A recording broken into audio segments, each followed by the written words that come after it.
Commander Zeleth of the Galactic Council's First Contact Division adjusted her crystalline exoskeleton as she reviewed the intelligence reports on the newly discovered species called humans. The pale blue glow of her homeworld's data crystals illuminated her 6 eyes as she absorbed the information. These creatures inhabited a small blue planet they called Earth, located in what they termed the Sol system. "Fascinating," she whispered in her native tongue, her mandibles clicking with interest. The humans appeared to be a relatively peaceful species, despite their somewhat violent history. What caught her attention most were the numerous references to something called pets in their cultural databases. According to the intercepted transmissions, humans kept smaller creatures in their dwellings for companionship.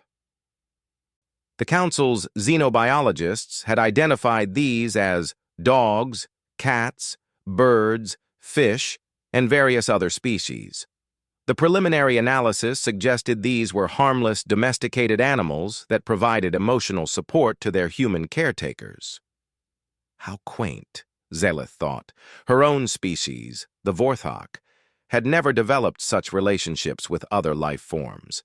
They were efficient, logical beings who found the concept of keeping non-productive creatures purely for emotional attachment to be primitive, yet oddly endearing.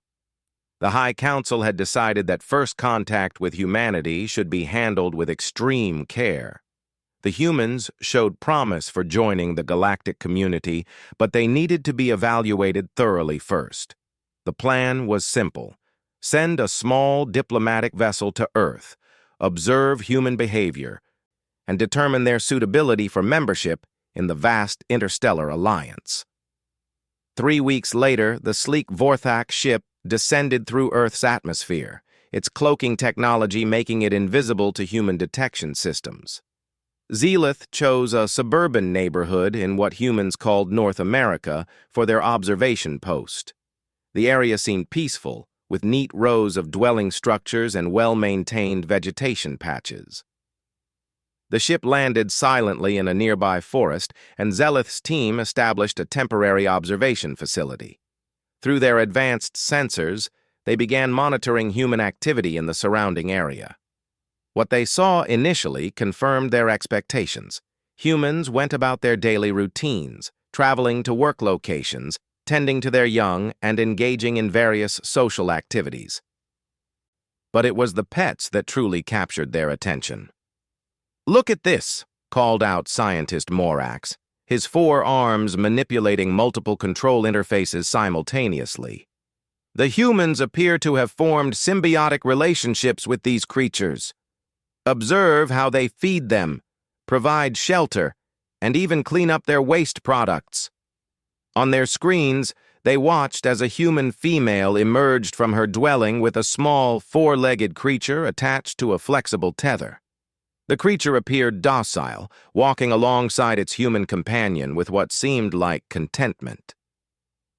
The creature appears completely domesticated," Zeleth noted, making recordings for the Council. "There's no sign of aggression or wild behavior. The human treats it with remarkable care and affection." Over the following days, they observed dozens of these interactions. Humans walking their dogs, stroking their cats, feeding colorful fish in glass containers, and speaking to small birds in cages. The pets seemed to live lives of luxury, provided for entirely by their human companions without contributing anything obvious to human society. "This suggests a highly advanced emotional intelligence in the human species," reported Morax. "They're capable of forming genuine bonds with other life forms, even when those bonds provide no practical benefit. This could make them valuable allies in the Galactic Council." The team was particularly fascinated by the smaller creatures humans kept indoors. Cats seemed to spend most of their time sleeping or being petted by their humans. Dogs appeared to be more active, playing games and following their human companions around their dwellings. Small rodents called hamsters ran endlessly on circular devices that served no apparent purpose other than entertainment. "The level of care these humans provide is remarkable," Zelith observed, as she watched an elderly human carefully measuring out food portions for several cats. They even provide medical care for these creatures, taking them to specialized healers called veterinarians. The Vorthak team began to see patterns in human-pet relationships that impressed them. Humans would interrupt their own activities to attend to their pets' needs. They would comfort distressed animals, play with them during leisure time, and even allow them to sleep in their own resting areas. Some humans were observed speaking to their pets as if they could understand complex language. This emotional capacity could be exactly what the Galactic Council needs, Zelith concluded in her preliminary report.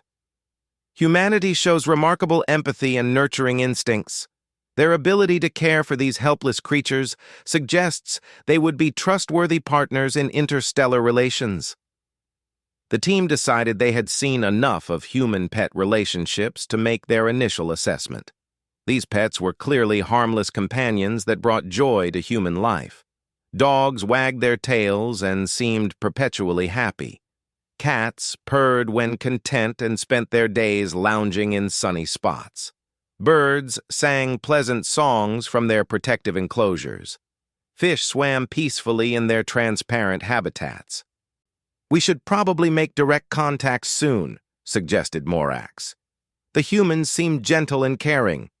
If they treat these small, vulnerable creatures with such kindness, they would certainly welcome peaceful contact with an advanced alien species." Zelith agreed, but decided they should observe just a little longer to ensure their assessment was complete. The Galactic Council's protocols required thorough evaluation before first contact, and she wanted to be absolutely certain about human nature. That evening, as the Vorthak team prepared their final reports, they noticed unusual activity in the neighborhood. Several humans were gathered in their yards, calling out names and searching with artificial light sources. The aliens observed with curiosity as the humans seemed increasingly agitated. Through their translation systems, the Vorthak team determined that several pets had gone missing from the area. A small dog named Buddy had apparently escaped from its yard. 2 cats called Whiskers and Princess had not returned home. A rabbit named Snowball was also nowhere to be found. "How distressing for the humans," Morax commented sympathetically. "They seem genuinely worried about these missing creatures. This further confirms their emotional attachment to their pets." The search continued through the night, with humans organizing into groups and systematically checking the surrounding area. The aliens watched with growing admiration as neighbors helped each other, sharing resources and coordinating their efforts to find the missing animals. "Such cooperation and mutual support," Zelith noted approvingly. "These humans are clearly a compassionate species worthy of council membership." As dawn approached, the search parties began to disperse, though many humans continued looking individually. The Vorthak team felt sympathy for their distress, but remained confident in their assessment of human character. It was Morax who first noticed the strange readings on their perimeter sensors. "Commander," he called out urgently, "we're detecting movement around our landing site. Multiple life forms approaching from various directions." Zelith frowned, checking the sensor displays. "Probably just local wildlife. Earth has many native species that are active during night hours." But as the readings became clearer, she realized these weren't random animal movements. The life forms were moving with purpose, coordinating their approach in a way that suggested intelligence and planning. "Commander," Morax's voice carried a note of concern. "These movement patterns, they don't match anything in our database of Earth's documented wildlife." Through their external cameras, they began to catch glimpses of shapes moving in the darkness around their ship. The thermal imaging showed multiple small figures, roughly the size of the pets they had been observing, but behaving in ways completely different from the docile creatures they had watched in human homes. "What are they doing?" Zelith wondered aloud, as the shapes seemed to be taking positions around their landing site. The answer came as the first faint light of dawn began to illuminate the forest floor. The missing pets were all there, arranged in what could only be described as a tactical formation around the alien ship. Buddy the golden retriever sat perfectly still among the ferns, his usual happy demeanor replaced by something far more focused. His brown eyes tracked the alien vessel with predatory precision, while his nose analyzed every scent particle drifting from the strange craft. Beside him, Whiskers the tabby cat had become a shadow among shadows, her pupils dilated and ears flat against her head in a hunting position that no human had ever witnessed. Princess, a pristine white Persian cat, moved through the underbrush like liquid mercury, her pampered appearance masking reflexes honed by millions of years of evolution. Snowball the rabbit had positioned herself near what appeared to be the ship's main entrance, her powerful hind legs coiled and ready to spring. Even Goldie, Mrs. Henderson's elderly goldfish who had somehow escaped her bowl, had found her way to a nearby stream that connected to the ship's landing site. The pets had been watching the aliens far longer than the Vorthak realized. For 3 weeks, while their human families slept peacefully, thinking their beloved companions were curled up safely in their beds, the animals had been conducting their own surveillance operation. They had observed every detail of the alien vessel, learned its patterns, and identified its weaknesses. Commander Zelith stared at the monitor in disbelief as more shapes emerged from the forest. A massive Maine Coon cat called Thor padding silently through the trees, moving with the grace of his wild ancestors. A German shepherd named Rex, whose military veteran owner had no idea his dog had inherited tactical instincts beyond anything taught in obedience school. Even tiny Gizmo, a Chihuahua barely weighing 4 pounds, had taken up a strategic position that would allow him to dart between the landing struts if needed. "This cannot be the same species we observed," Morax whispered, his crystalline fingers trembling as he adjusted the sensor controls. "These creatures are displaying coordinated behavior patterns that suggest advanced intelligence and military organization." Through the ship's communication array, they began detecting something impossible. The animals were communicating with each other using frequencies and methods their technology had never encountered. It wasn't audible speech or even telepathic transmission, but rather a complex network of scent markers, ultrasonic vibrations, electromagnetic field fluctuations, and micro-movements that created a sophisticated information exchange system. Buddy tilted his head slightly, and somehow this minute gesture conveyed to every other animal their exact positions and status. Whisker's tail twitched once, transmitting data about the ship's energy output and potential escape routes. Princess's slow blink somehow coordinated a movement that repositioned a dozen different species into a tighter formation. "How is this possible?" Zelith demanded. "Our intelligence reports showed these creatures as completely dependent on humans for survival. They sleep most of the day and require constant care." The answer was becoming terrifyingly clear as they continued to observe. The pets hadn't been domesticated by humans at all. They had been infiltrating human society, using their apparent helplessness as the perfect cover for something far more sophisticated. Every act of dependence, every moment of cute behavior, every display of loyalty had been carefully calculated to maintain their cover while they gathered intelligence on this new species that had appeared on their planet. A new group of animals emerged from different sections of the forest. These were pets the Vorthak had never seen before, creatures that must have been summoned from much farther away. A massive Great Dane named Goliath, whose size rivaled that of the alien craft itself. A Bengal cat called Cleo, whose markings seemed to shift and change in ways that provided perfect camouflage. An African gray parrot named Einstein perched silently in a tree, his head turning with mechanical precision as he calculated angles and trajectories. "Commander," Morax reported with growing alarm, "our ship's defensive systems are detecting targeting patterns. These animals are somehow interfacing with our technology." The horrible truth began to dawn on Zelith as she watched Snowball the rabbit produce a small device from somewhere in her fur.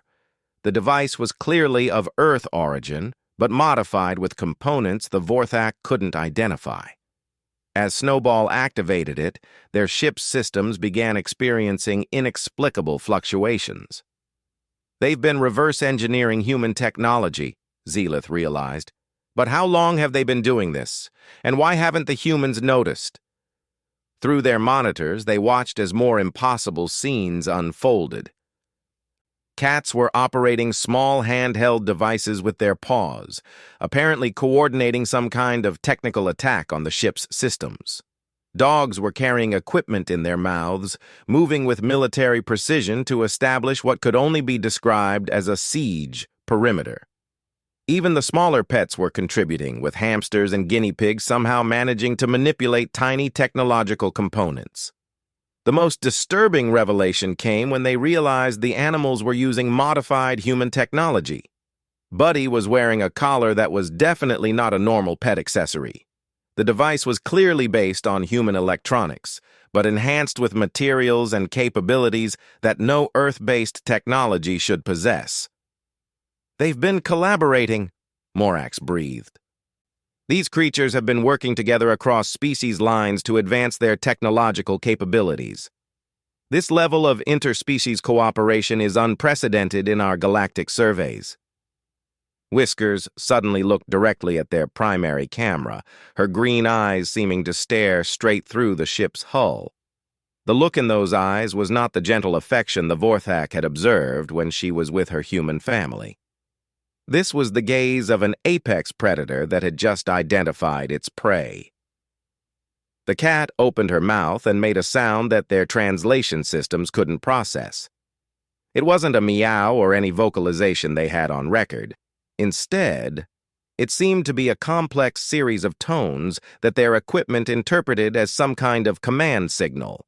Immediately, every animal in the surrounding area moved into final positions. The coordination was flawless, suggesting not just intelligence but extensive training and planning.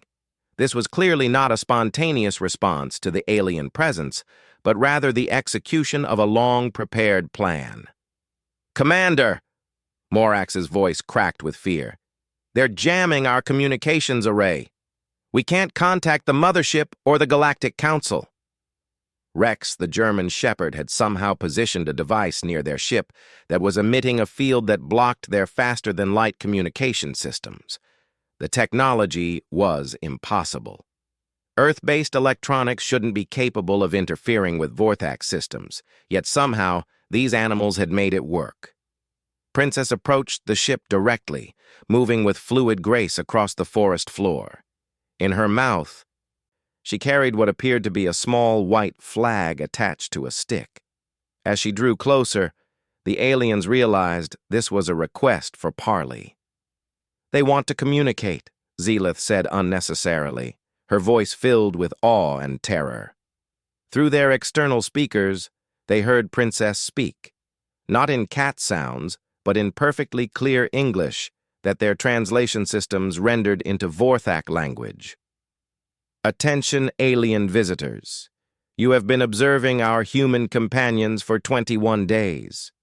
This observation period has concluded. You will now exit your vessel for negotiations, or we will take actions to remove you from our territory." The voice was cultured, intelligent, and carried an unmistakable tone of absolute authority. This was not a request. It was an ultimatum. "Impossible," Morax whispered. "The vocal structure of feline species cannot produce those sounds." But Princess continued speaking, and now other animals began to join in. Each species contributed to what became a multilingual ultimatum delivered in perfect harmony. Buddy spoke in a voice that sounded like a seasoned military commander. Thor the Maine Coon spoke with the precision of a scientist. Einstein the Parrot spoke with the authority of a diplomat. "We have been protecting humanity since before your species achieved spaceflight," the collective voices continued. You will respect our territorial boundaries and acknowledge our sovereignty over this planet and its dominant species. Your presence here is no longer welcome. Zelith realized with mounting horror that every aspect of their mission had been compromised from the moment they entered Earth's atmosphere. These animals had been tracking them, studying them, and preparing countermeasures while maintaining perfect cover with their human companions. The pets hadn't been domesticated by humans. They had been protecting humanity all along, using the perfect disguise of helpless, dependent creatures while actually serving as Earth's true guardians. Commander Zelith made the decision that would haunt her for the rest of her long life. Against every protocol in the Vorthak military handbook, she opened the ship's main hatch and stepped out into the Earth morning air. The atmospheric processors in her suit immediately began filtering the alien gases, but she barely noticed the mechanical hum as she faced the impossible scene before her. Hundreds of animals had materialized from the forest, creating a perfect circle around the landing site. Each creature sat in disciplined formation, their eyes focused on her with an intensity that made her exoskeleton plates rattle with nervous energy. These were not the pampered pets she had observed through her surveillance equipment. These were soldiers. Princess approached with measured steps, her white fur gleaming in the early sunlight. When she spoke, her voice carried the weight of millennia. I am Princess, first guardian of the North American Eastern Quadrant, speaking for the Global Pet Defense Network. You are Commander Zelith of the Vorthak First Contact Division. We have been monitoring your communications since you entered our solar system. The casual revelation that they had been intercepting faster-than-light transmissions sent ice through Zelith's circulatory system. How long have you been aware of galactic civilization? She managed to ask. Buddy bounded forward, his golden coat rippling with each movement, but his demeanor was anything but playful. We have been aware of your Galactic Council for approximately 800 Earth years. We observed your first exploratory probes, tracked your expansion patterns, and analyzed the fate of species that joined your alliance. Thor the Maine Coon emerged from behind a massive oak tree, carrying in his mouth a device that made Zelith's scanner readings spike alarmingly. We determined that direct contact between humanity and galactic civilization would result in cultural contamination, technological dependence, and eventual absorption into your collective. This outcome was unacceptable. Unacceptable? Zelith repeated, her translation software struggling with concepts that seemed to have no equivalent in Vorthak understanding. Einstein the parrot flew down from his observation perch, landing gracefully on a fallen log. His mechanical precision when he spoke revealed intelligence that operated on levels the Galactic Council had never encountered. Humanity represents something unique in galactic civilization. They are the first species we have observed that developed genuine symbiotic relationships with other life forms, not based on exploitation, fear, or utility. Rex stepped forward, his German shepherd bearing conveying military authority that reminded Zelith uncomfortably of her own commanding officers. When humans first began domesticating our ancestors, they created something unprecedented, a partnership based on mutual affection and trust rather than dominance. This relationship model has potential to revolutionize galactic civilization. Princess continued the explanation, her voice carrying emotions that Vorthak technology couldn't properly translate. Humans feed us not because we produce resources for them, but because they enjoy our company. They provide medical care not because we are valuable assets, but because our well-being matters to them personally. They modify their own living spaces to accommodate our comfort and happiness. This behavior pattern is unknown among any of the 2,000 species in the Galactic Council, added Snowball, her small rabbit voice somehow carrying immense authority. Every other civilization operates on principles of hierarchy, resource extraction, or mutual utility. Humans operate on something entirely different. Zelith felt her understanding of galactic civilization cracking like ice under pressure. "What are you saying? That humanity is somehow superior to other species?" Cleo the Bengal cat materialized from camouflage that had made her completely invisible until she chose to reveal herself. "Not superior, different. Humans developed emotional intelligence that allows them to form genuine bonds across species barriers. They are capable of love that transcends biological programming." The word love struck Zelith like a physical blow. Vorthak language contained no equivalent concept. They had words for cooperation, mutual benefit, reproductive partnership, and social bonding, but nothing that described what these animals were attempting to communicate. Buddy picked up the explanation. "We realized that if humans joined the Galactic Council prematurely, this unique characteristic would be lost. They would adopt galactic standards of interaction based on utility and hierarchy. The galaxy would lose its only example of a truly cooperative civilization." "So we intervened," Princess said simply.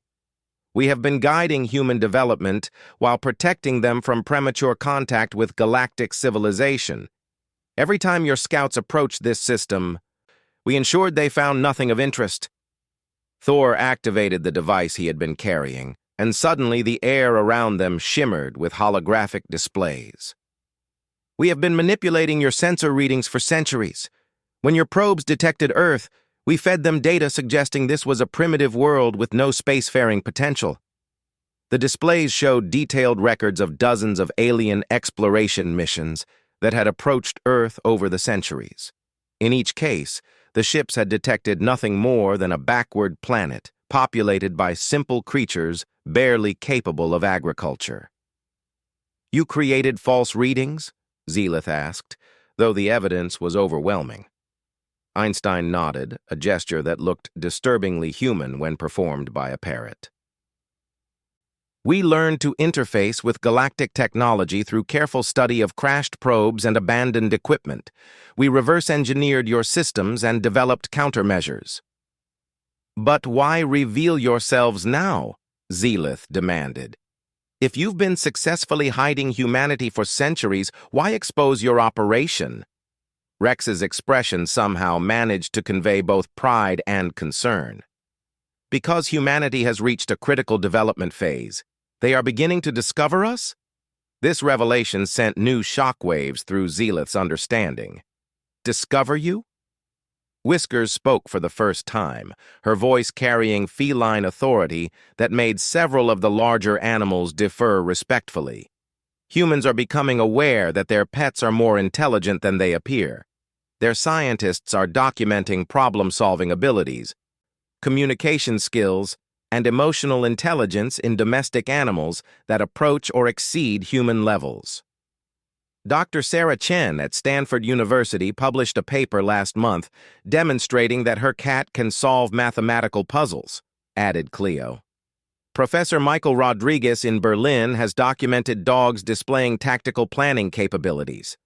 Dr. Yuki Tanaka in Tokyo has recorded instances of interspecies communication among pets that suggest complex language systems.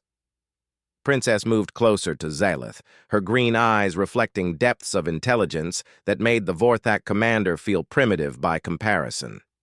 "We calculate that within 50 Earth years, humanity will understand our true nature. At that point, they will be ready for controlled contact with galactic civilization under our guidance." "Controlled contact?" Zelith repeated. Buddy's tail wagged once, a gesture that somehow managed to convey both friendliness and warning. "Humanity will join the Galactic Council, but as a protected species under our guardianship. They will share their gift for genuine cooperation and emotional bonding, but only when galactic civilization has been prepared to receive it without corrupting it." The implications struck Zelith like meteor impacts. "You're planning to transform the entire galactic civilization structure." "Transform is the wrong word," corrected Einstein. "We're planning to evolve it. Humanity's capacity for cross-species love and genuine cooperation represents the next stage of galactic development. Under our protection, they will teach other species what they have taught us. Thor gestured to the assembled animals around them. Look around you, Commander. Cats, dogs, rabbits, birds, fish, reptiles, rodents. Different species, different evolutionary paths, different biological needs. Yet we work together in perfect harmony because humans taught us that differences can be strengths rather than sources of conflict. Every pet-human relationship is a laboratory for developing advanced social cooperation, added Rex. Humans learn patience, responsibility, and unconditional care. We learn trust, collaboration, and emotional communication. Together, we have created something unprecedented in galactic history. Princess delivered the final revelation. Your Galactic Council operates on fear, competition, and dominance, because no member species ever learned an alternative. Humanity will provide that alternative, but only when the galaxy is ready to receive it constructively. Zelith realized that everything she had believed about galactic civilization, about her own species' superiority, about the natural order of the universe, had just been demolished by a group of creatures her people had dismissed as simple pets. "What happens now?" she asked quietly. Whiskers approached and sat directly in front of the alien commander. "Now you return to your council with a modified report. You will inform them that Earth contains a primitive species showing some potential for eventual development, but currently poses no immediate interest for contact or membership. You will not lie," Princess added quickly. "Everything you report will be technically accurate. Humanity is currently primitive compared to galactic standards, and they do show potential for eventual development. You simply won't mention that their development is being guided by us, or that we already exceed galactic technological and social capabilities." Buddy's expression managed to convey both friendship and absolute determination.